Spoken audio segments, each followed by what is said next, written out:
It's a beautiful day in the neighborhood. Reaction video 32. Day in the neighborhood. Bruh. My people. What it do, man? The bean is back on a rainy Saturday. It's raining out there. Y'all might hear it coming down a little bit in the background, bro. But how y'all doing? First and foremost, how y'all doing? Hope everybody good, man. All my Discord people who done subscribe to the bean, hey, appreciate the hell out of y'all. I appreciate that shit. Most safe food video coming. I'm thinking I'm gonna drop one every Monday. Think I'm gonna have a safe food video every Monday. That's what I'm leaning towards. It's gonna either be Sunday or Monday, but I'm leaning more towards Monday. So y'all be on the lookout for that. And y'all just be on the lookout for plenty more, man. I ain't gonna hold y'all. We finna get into today's reaction video. And hey, we gonna go back to where we was Saturday. We gonna go back to this channel. That channel be top fives. Back to top five, bro. But this time, it ain't no top five this time though. Because it's called 25 disturbing photos taken moments before disaster struck. So these some pictures like right before some shit got fucked up. We're gonna get into it. I'm ready to do it. Y'all ready to do it? To get whatever you may need. Hey, oh, you gotta get what you need. My vape right there. I got a Bud Light right here. Then I got one on reserve. You know what I'm saying? Cause this one almost gone. Then we got a nice little Bleeze in the ad tray. I'm ready to do it. Y'all got what y'all need, bro? Y'all ready to sit back and relax and watch some shit with the bean, bruh? Just strap that motherfucking seatbelt on. Cause you know this finna be a crazy ass video now. So strap up, let's all put our seatbelt on, buckle up, and hold on tight. Now, for real, y'all ready to do it? Then let's fucking do it. Yeah.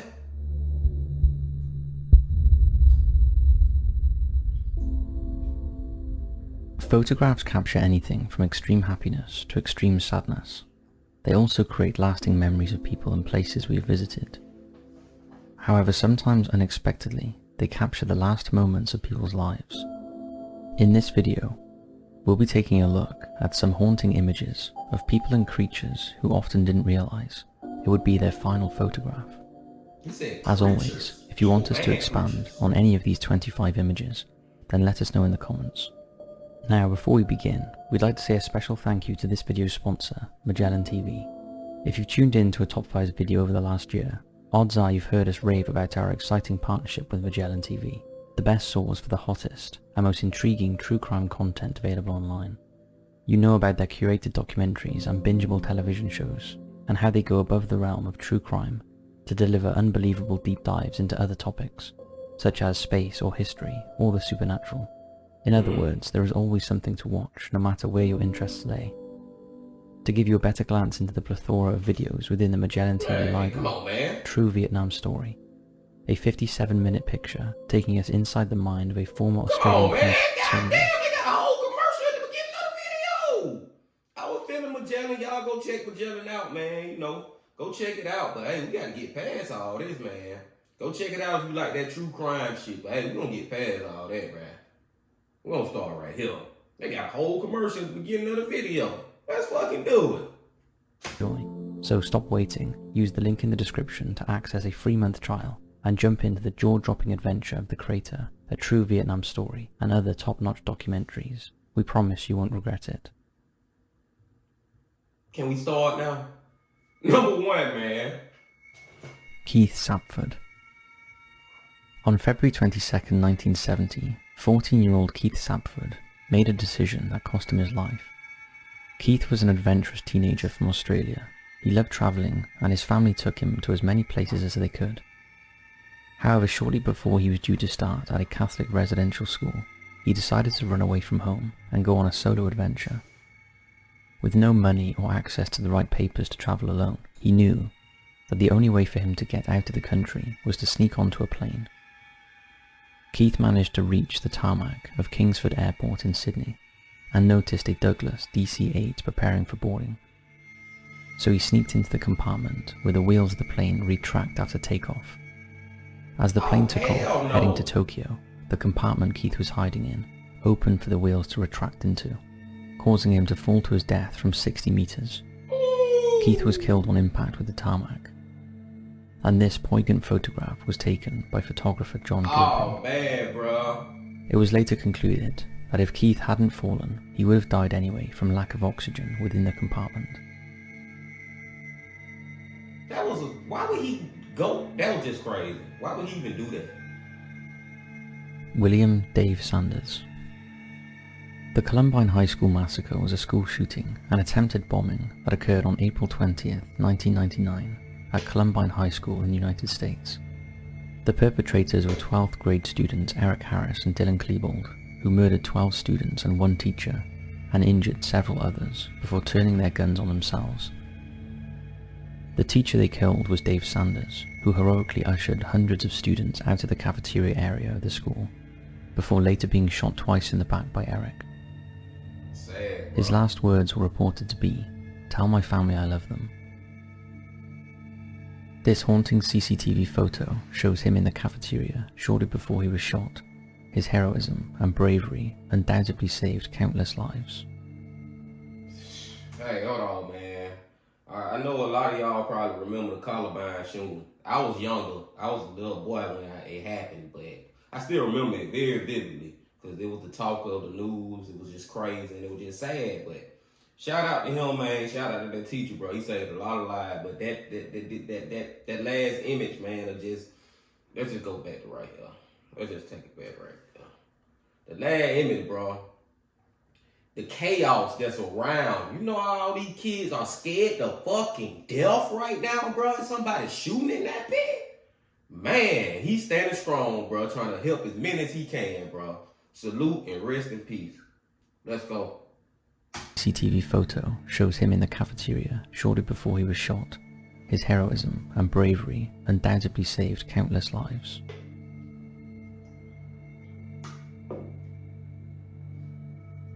Don't drive and post. In April 2014, 32-year-old Courtney Ann Samford was driving to work in North Carolina. During her journey, she posted a couple of selfies and status updates on her Facebook page. When Pharrell Williams' song Happy started playing on the radio, she was compelled to post again. At 8:33 a.m, she wrote, "The happy song makes me happy." At 8:34 a.m, police received a call about a head-on crash. Courtney's car had collided head-on with a truck and she died instantly. It's a chilling reminder to everyone to concentrate at all times whilst driving. Yeah.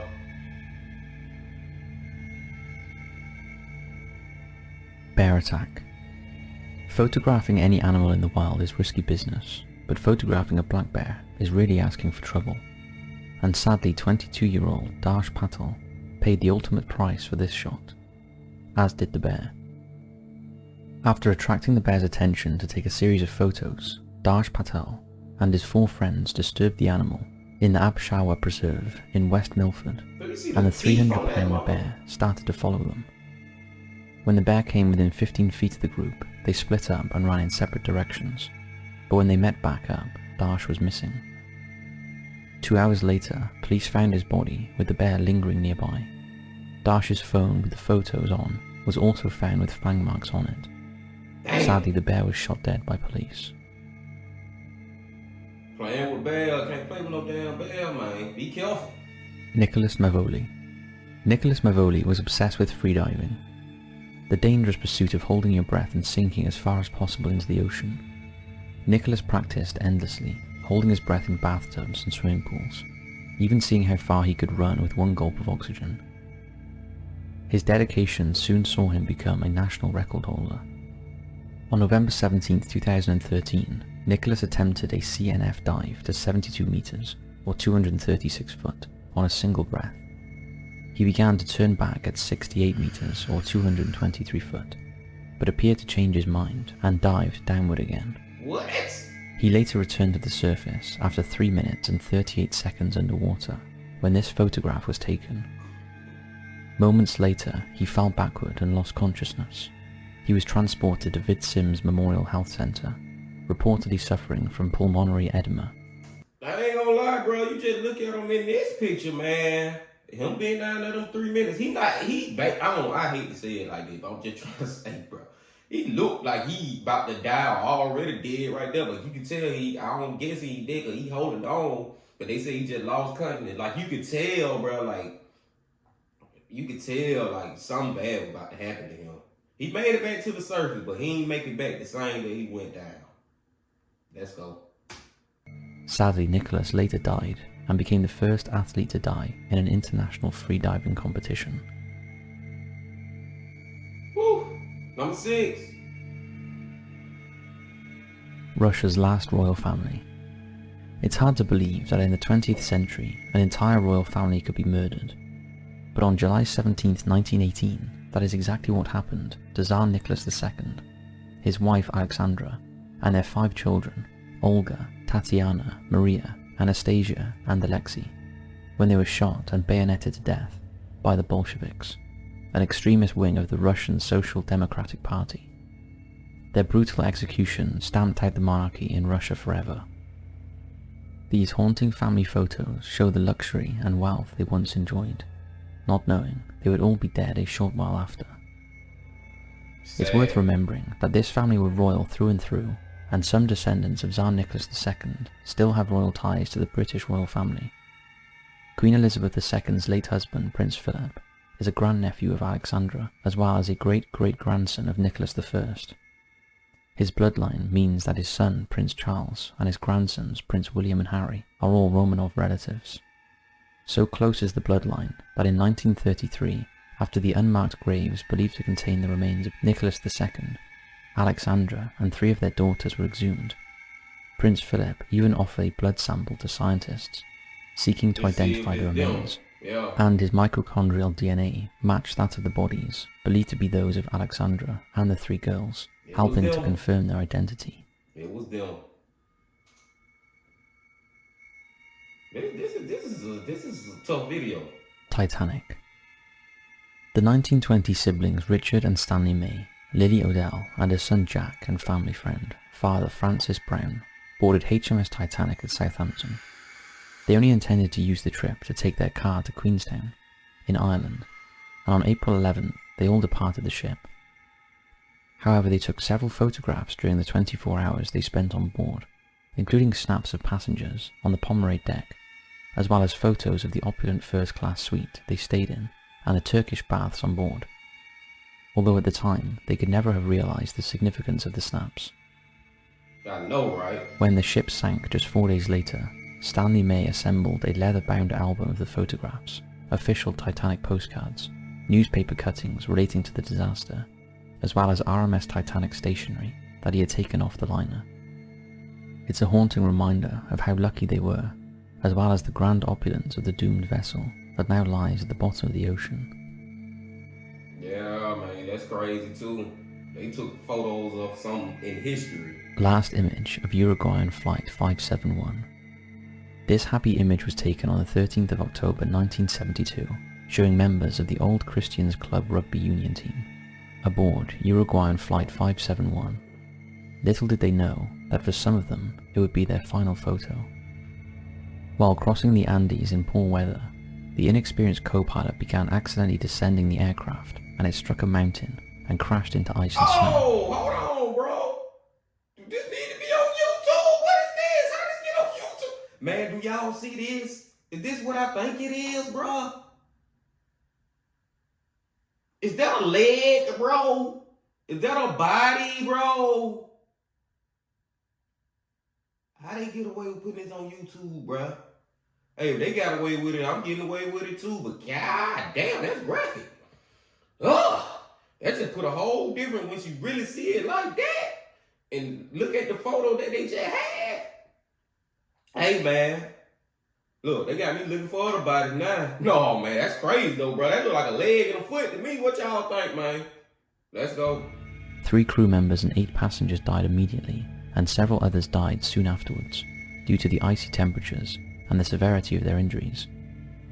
Search and rescue teams initially failed to locate the crashed aircraft, and for 72 days, the surviving passengers suffered extreme hardships, including exposure, starvation, and an avalanche, which led to the death of a further 13 passengers. Golly. In desperation, the remaining passengers resorted to cannibalism of the dead to survive. Eventually, the last of the 16 survivors were rescued. The news of their miraculous survival drew worldwide headlines that grew into a media circus and resulted in the 1993 movie Alive. Number 9. Last moments of Harambe. This next clip is very sad. It shows Harambe, a western lowland gorilla who lived at the Cincinnati Zoo. On May 28, 2016, a 3-year-old boy climbed into his enclosure, and Harambe greeted and appeared to drag the toddler. Fearing for the boy's life, zoo officials made the decision to kill the gorilla and shot him with a single rifle shot. Cincinnati firefighters said the boy was between Harambe's legs when the shot was fired. The boy was recovered from the enclosure relatively unharmed. The incident received international coverage and controversy over the choice to use lethal force. Do you think they were right? What y'all think? Y'all think they were right? I think they were right. Final trip. On July 17, 2014, Dave Halley took this photo of his wife Kim and their 4-year-old daughter Megan just before taking off for their dream holiday to Bali, Indonesia. Sadly, they and the other 298 passengers and staff on board flight MH17 didn't make it. Their plane was shot down over Ukraine by Russian-led forces, killing everyone on board. Damn, they shot it down? The Concorde crash. Concorde was the first supersonic passenger-carrying commercial aeroplane and made its first transatlantic crossing on September 26, 1973. The luxury plane was held in such high regard, many believed it would never crash. So, when on the 25th of July 2000, when Air France flight 4590 ran over debris on its takeoff run and crashed, with all 109 occupants and 4 on ground killed, the world was in shock. These harrowing photos would be ingrained in people's minds for years to come, and probably sealed Concorde's fate. Just 3 years later, she stopped flying. The Air France crash was the only fatal incident involving Concorde. Crazy, man, crazy. Number 12. Diana, Princess of Wales. This is the last known photograph of Princess Diana alive. I never knew that was the last photo of her, bro. I've seen this photo a lot of times. I'm pretty sure some of y'all out there have too. But I didn't know that was the last one. That was you running. Oh, then when they were running from the paparazzi, right? If I can remember the story correctly, if I can remember the chain of events and how it happened correctly. Yeah, I think that's when they was running from the paparazzi. Let's go. As was the case throughout her short life, she was trying to avoid the paparazzi Yeah. as she left the Hotel Ritz in Paris with her partner Dodi Fayed. To the right is the intoxicated driver Henry Paul, and on the left Diana's bodyguard, Trevor Rees-Jones, the only survivor of the August 31st, 1997 crash. Hey, that's still sad to the day. Pavel Kashin. This photo shows Russian parkour expert Pavel Kashin performing a stunt on the rooftop of a 16-story building in his hometown of St. Petersburg. Sadly, it would be his last stunt and last photograph. After attempting this backflip, he lost his balance and fell to his death. His friend was filming him and caught this poignant image. Number 14. Man. Elvis Presley. On August 16, 1977, Robert Call and his 4-year-old daughter were waiting outside of Elvis Presley's Graceland mansion, hoping to catch a glimpse of the star returning to his home. At 12:38 a.m., Elvis and his girlfriend drove through the gates and waved at Call's daughter. That is when he took this photograph. Just a few hours later, Elvis Presley was found in an unresponsive state by his girlfriend, Ginger Eldon, on the bathroom floor of his Gracelands mansion. He was later pronounced dead at Baptist Memorial Hospital at 3:30 p.m. that day, aged just 42. That's crazy too. Let me speak on Elvis, the great Elvis, real quick. I ain't seen the new movie. I don't know how it is. I do want to see it, just to, cause I know about Elvis, but he one of those people that I want to actually get to know more about in their life, and get more details about everything, because he's so polarizing. He's so polarizing, and I'm really at a loss for word because I don't know a lot about him, but I really want to get more into Elvis Presley, man, his life, and how did he really die? Because forever people were saying he wasn't dead. He was the Tupac before Tupac. Just like they were saying Tupac ain't dead, they were saying Elvis ain't dead. Very polarizing figure, man. Number 15, let's go. Ricardo Lopez. This disturbed man is Ricardo Lopez preparing to die. Ricardo, also known as the Bjork Stalker, was a Uruguayan American whose obsession with Icelandic sinner Bjork led him to hatch a plan to send her a deadly letter bomb. His plan nearly worked, and the letter did reach London before being intercepted by police. Ricardo was later found dead after a bizarre suicide ritual in which he shaved his head and painted his face. Police also found Ricardo's video diary explaining his twisted motivations. If you want to see a full documentary on this case, then head over to our Patreon. Yeah, he was out off his rocker. Ryan Dunn. Ryan Dunn was an American stunt performer, television personality, actor and comedian, best known as one of the stars of the MTV reality stunt show Jackass. Yep. On June 20th, 2011, 34-year-old Ryan posted this photo to his Twitter account of himself and Zachary Hartwell drinking at a bar with another friend. Just a few hours later, Dunn and Hartwell, a production assistant on Jackass No. 2, were returning from Barnaby Westchester Bar in Dunn's Porsche 911 GT3 when it veered off the road, struck a tree and burst into flames. Damn. Both Dunn and 29-year-old Hartwell were killed instantly. Dunn, who had had previous charges for drunk driving, was revealed to be the driver of the car. Damn. And tests showed that he was more than over twice the state's legal alcohol limit for driving. He was also driving at speeds between 132 and 140 miles per hour in a 55 miles per hour zone. Oh yeah, he was intoxicated. I'll just say that. David Johnston. David Johnston was an American volcanologist. He was known to be a meticulous and talented scientist who was an expert in the analysis of volcanic gas and their relationship to eruptions, and he was well respected and popular with his co-workers in the field. In May 1980, Johnston was manning an observation post 6 miles away from Mount St. Helens, an active stratovolcano located in Skamana County, Washington, when this photo was taken. 13 hours later, on May 18, 1980, the volcano erupted and killed 57 people, including the volcanologist. Johnston was the first to report the eruption, transmitting, "Vancouver, Vancouver, this is it," before he was swept away. Despite a thorough search, Johnston's body was never found.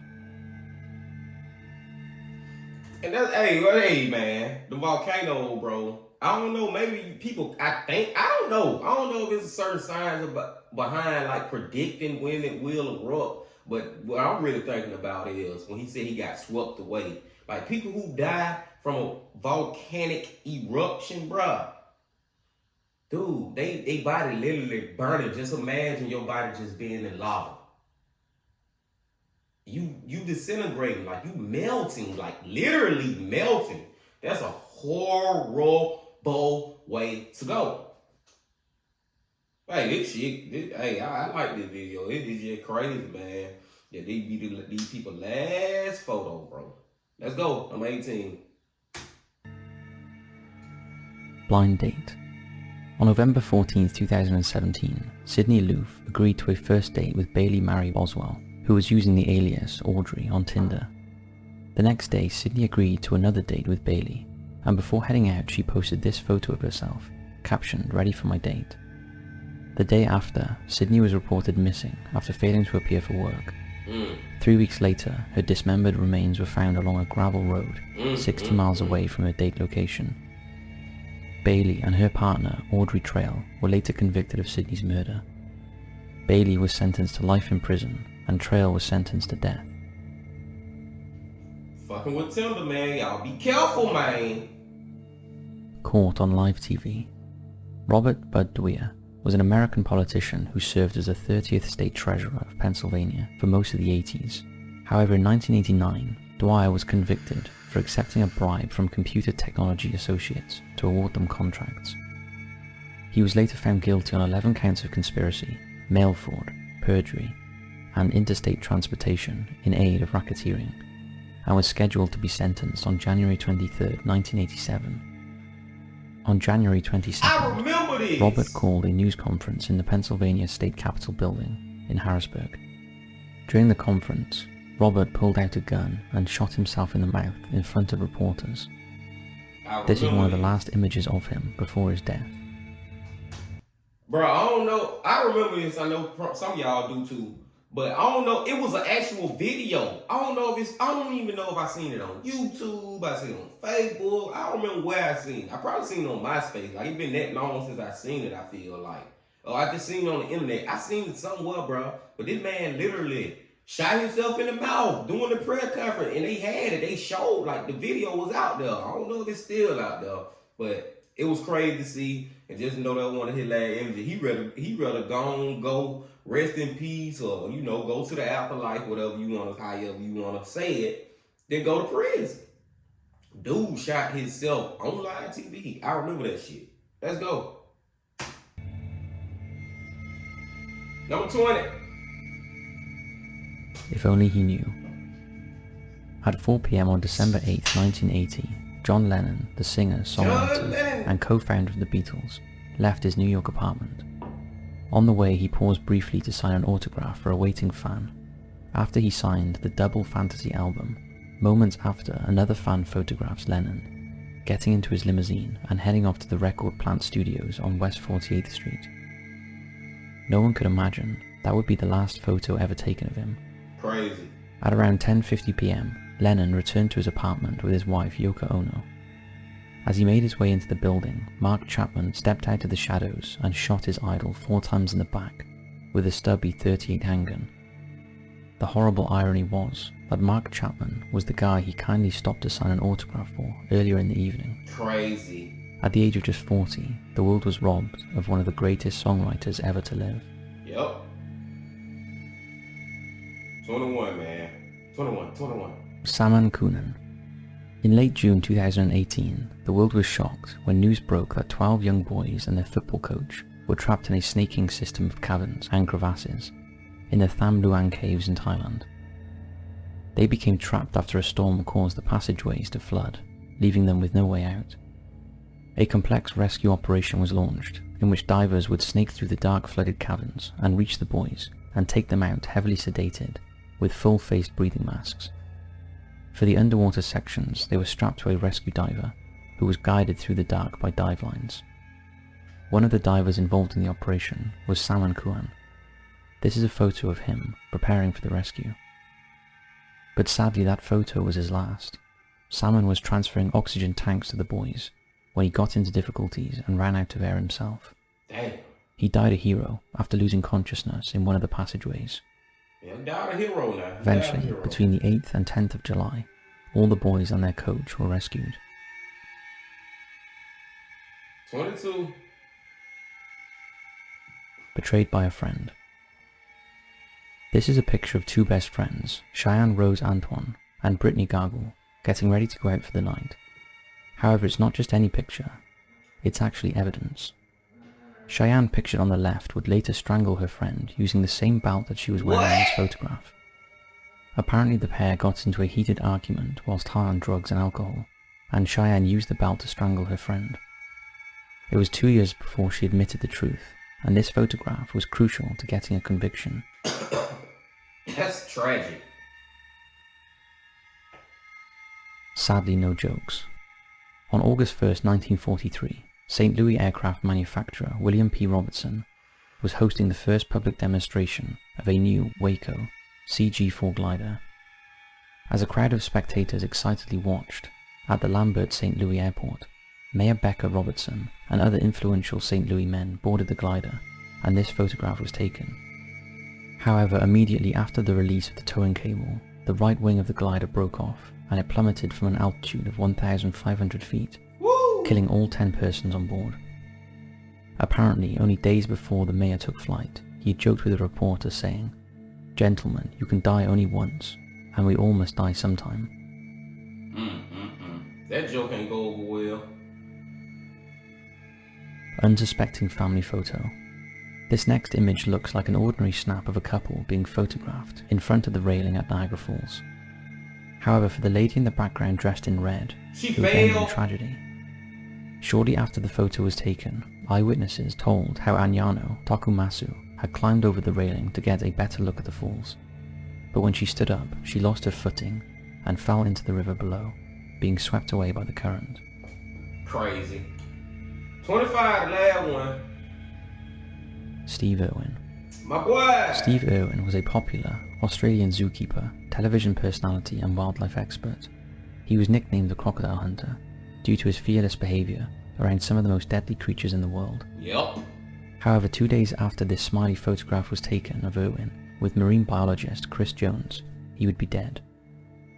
In 2006, while filming a documentary in Australia's Great Barrier Reef, Steve Irwin died after a stingray's poisonous spine pierced his heart. His death became international news and was met with shock and grief by fans. So that's it for this video. That's it, y'all, for that video. Like he just said. But no, back to Steve Irwin real quick. Hey, man, coming up, bro, the Crocodile Hunter. It was so popular, Animal Planet. Like, I love the Crocodile Hunter, man. It was something amazing about seeing him interact with these venomous snakes and these alligators. And you know what I'm saying? It was amazing, bro. But what I didn't know is he been gone since 2006. 2006. That was what? 16 years ago? My calculation right, y'all? Yeah, that was 16 years ago. It don't feel like he's been gone that long. That's wild. I mean, you could have told me he passed away in 2010 or 11, 12-ish, and I would have been like, yeah, that sounds about right. Dang, man, he been gone since 2006. That's crazy, bro. Time flies, though. Time flies, bro. It was a great video, man. Sometimes I just wonder, like, dang, man, why I watch stuff like this? Because it be so fucked up, man. Because your last photo, bro, could literally be your last photo. I think I got another reaction video on the channel, something like this. Well, your last photo, bro, could literally be your last one. Top 5 does it again, man. Top 5 does it again. But I'll be back, bro. I ain't gonna hold y'all no longer. Appreciate y'all coming to fuck with the bean. Hey, if this is your first time here, hit that like button, hit that subscribe button, and come back and fuck with the bean. Hey, the $100 giveaway, about to start real quick. About to put that video out, put the reaction video out, and we gonna full steam ahead this thing, bro. Love y'all, appreciate y'all. I can't say it enough, bro. Like, I really do appreciate the love, bro. And the beans are gonna keep going, bro. I ain't gonna stop. Keep fucking going. But before I get up out this bit, you know I gotta say one thing. The bean, baby! Late.